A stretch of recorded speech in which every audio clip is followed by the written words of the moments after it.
Hey guys, the time is here. I'm about to do my list of my top 10 favorite films of 2015. You might have already seen my number 11 list, which were films that I enjoyed in 2015, but they didn't quite make my top 10. But for this video, it's all about my best and my favorite top 10 movies of 2015.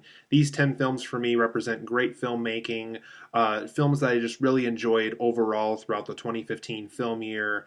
Um, Films that are by directors that I really admire a lot, films that inspired me or uplifted me or sending a message to me in some way in its visual form that made me like it very much so. So let's get down to business. I have 10 films here that I really want to explain and talk to you about that I really enjoyed throughout the 2015 film year. So we're going to start at number 10. And as usual, 10 will be the weakest on the list. And then number one will obviously be my favorite film of 2015. So as we go along, the films that I like on this list are films that I liked even more throughout the course of 2015. So at number 10, we have Kingsman: The Secret Service. This is the latest Matthew Vaughn film, all about secret agents and spies, and it's very much done in a classic James Bond manner. It's not afraid to get too goofy, but at the same time, it wasn't afraid to get too serious as well. It blended those two things perfectly. I thought Matthew Vaughn's what he did with like Kick Ass and X Men First Class. I thought was definitely done here, but enough that Kingsman could be its own thing while also reminding us of just how great those earlier films were that he worked on. One thing I really loved in that movie was Samuel L. Jackson's villainous performance. Really original character for a villain in a movie. Taron Egerton, I think, is a very promising new actor in Hollywood. I can't wait to see what he does next. I think Eddie the Eagle's his next film. Just really like this movie a lot. It was really well filmed, a lot of fun. It poked fun at itself. It let itself know that it was a spy movie that was a little too silly for its own good, but in a good way. Just the way Matthew Vaughn handled that movie, I thought was just excellent. At number 9, we have Creed. This is the latest Ryan Coogler film. He worked on Fruitvale Station before this movie. Creed is both a spinoff and a sequel to the Rocky franchise. It ended where Rocky Balboa, where that film left us, and then it started in a new direction with Adonis Creed, who the main focus of this film is. He is the son of Apollo Creed, and I thought the way, because with this film you have to both respect the Rocky franchise while also taking it in its own direction. And I think that's one thing I think Ryan Coogler did really well in this movie is he made it its own thing, but he reminded us too that this film takes place in the Rocky universe. This is a Rocky film with Rocky Balboa walking around in this world. I thought Ryan Coogler perfectly depicted how Philadelphia looks and feels. I've never been to Philadelphia myself, but Ryan Coogler made me feel like I've been in Philadelphia, all thanks to this movie. He showed the dark side of it, he showed the good sides of it, he shows just how difficult it actually can be just to get into the professional world of boxing. Michael B. Jordan was a very good Adonis Creed in this movie. Sylvester Stallone, once again, just gave a great performance as Rocky Balboa.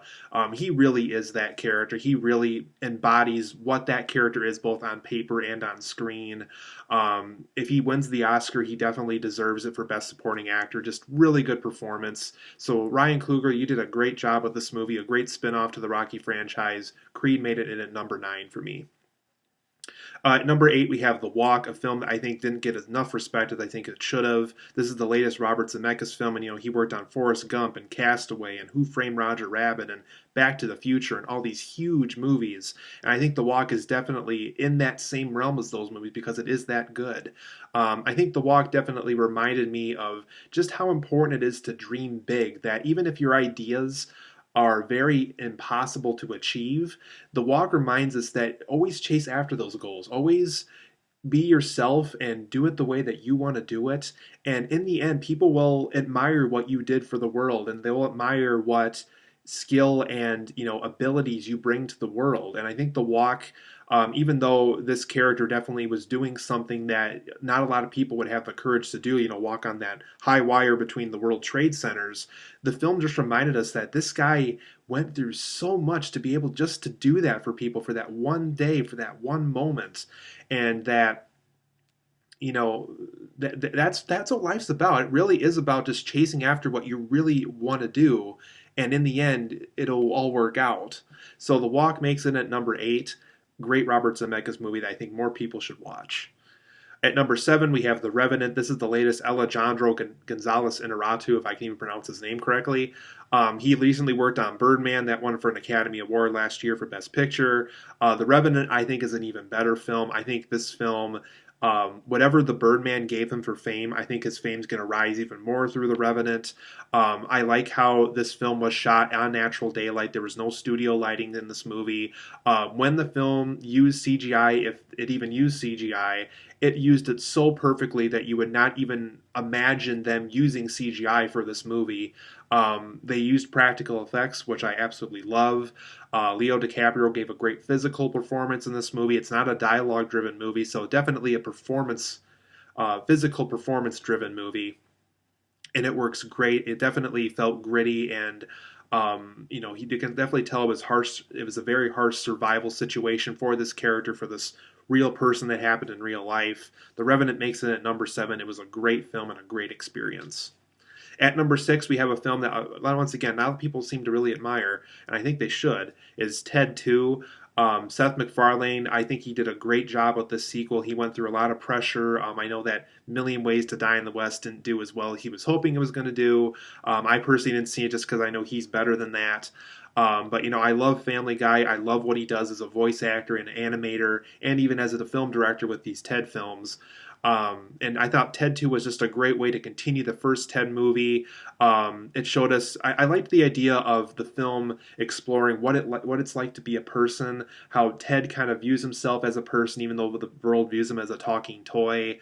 The film it asked questions that the first film didn't ask, and it took us in directions that I wouldn't expect a Ted sequel to go in. And as a result, I was very satisfied with this movie, just because it wasn't just your typical comedy sequel. It was a comedy sequel that wanted to do more, and it wanted to ask questions about, to the film and to us as the audience about the first film that got answered in this movie. And I think as a result, it's just a really fun film to watch, and it does more than what you would think with a comedy sequel like Ted 2 would. So as a result, I'm going to put Ted 2 at number 6 on my list. It's a great movie, a great comedy experience. Seth MacFarlane did a great job with that movie. At number 5, we have Avengers 2 Age of Ultron. I always admire Joss Whedon as a director. He wrote this movie as well. I thought it was a great follow-up to the first Avengers film. It's not as good as that first Avengers film, but I thought for a sequel, for really having a lot of expectations going into it as from us as the audience, to really kind of trying to have to top that Loki performance by Tom Hiddleston from the first movie. I thought James Spader or David Spader or whatever his name is, who did Ultron in the movie, who did the voice and I think even the motion capture at times, really did a great job as the villain. Just a great continuation of that first movie. I like how Joss Whedon definitely gives us moments where he can just develop characters and let them have conversations with one another and just develop the story, develop the universe, develop where Phase 3 is eventually going to take us with Marvel. And even though this is Joss Whedon's last Marvel Universe movie, I thought the way he continued it on and the way that he kind of finished off with the Marvel Universe with this movie was just a phenomenal job. Avengers 2 Age of Ultron made it to number 5 on my list. At number 4, we have the new Steven Spielberg film, Bridge of Spies, which I absolutely loved.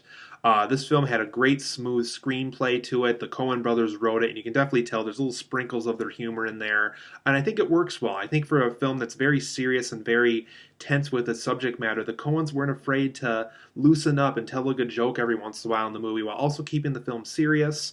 I think it also, that's another thing about that movie. It was just really tense and really, the runtime of this movie just flew on by for me just because I was so into that movie, and it was just incredibly smooth. That's my biggest compliment with the movie, is it's incredibly smooth. It's just a very good flowing movie that really respects the subject matter and the people involved with that real life situation.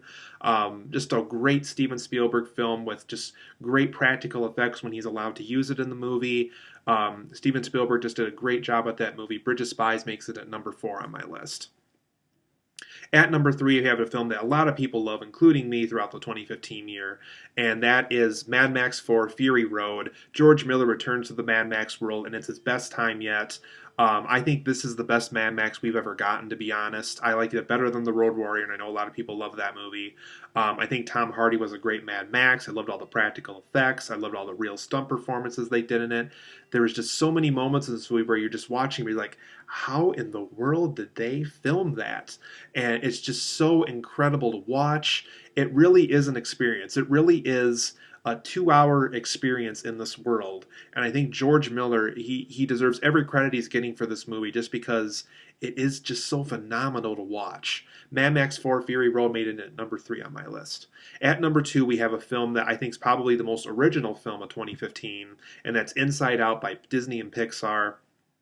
Great movie. They had a lot to say about emotions and how people perceive the world, and how difficult it can be for a child to move from one place to another, and make new friends, and do basically have to adapt to a new place altogether.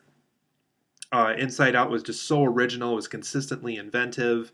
I loved just how it was written, and it just felt so fresh to me. It's probably my favorite Pixar film in a long time. Inside Out made it at number 2 on my list. And we have my favorite film of the year, which is my number 1 pick for 2015, and that's Star Wars Episode 7: The Force Awakens. Great J.J. Abrams movie, a great continuation to the Star Wars universe. It just, for all these years with no Star Wars at all, J.J. Abrams took us back into that world. He basically avoided any mistake that the prequels made, and he was able to give us a new kind of Star Wars with new characters that we care about just as much as those original characters. Just a great continuation. I can't wait to see what Episode 8 and 9 bring us. I can't wait to see what Disney does with the Star Wars property. Let's hope they don't overdo it, though. But I really loved what J.J. Abrams did with this movie. It's kind of hard to narrow it down what I loved about this movie, because there's just so many things to love about it. It's just a very fulfilling, movie, and I just loved it. I mean, I've seen a lot of great films in 2015, but somehow Episode 7 was the most fulfilling out of all of those movies somehow. And, Inside Out was really original. Mad Max 4 used tons of great practical effects.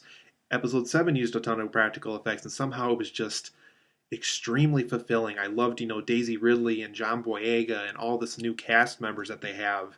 Um, Anything good I can basically say about a movie was done in Episode 7. J.J. Abrams just really nailed it in Star Wars Episode 7: The Force Awakens. So that was my top 10 films of 2015, you guys. Let me know down below what some of your favorite films were in 2015. Did I miss any films that maybe you really liked, that I did not mention here?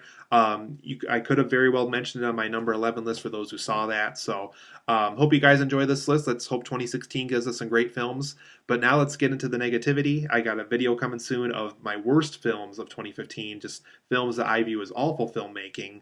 So all this positive stuff is going to go negative in the next video. So stay tuned, and let's get into those worst films of 2015. But for now, let's be a little positive and hope that 2016 has some great films for us.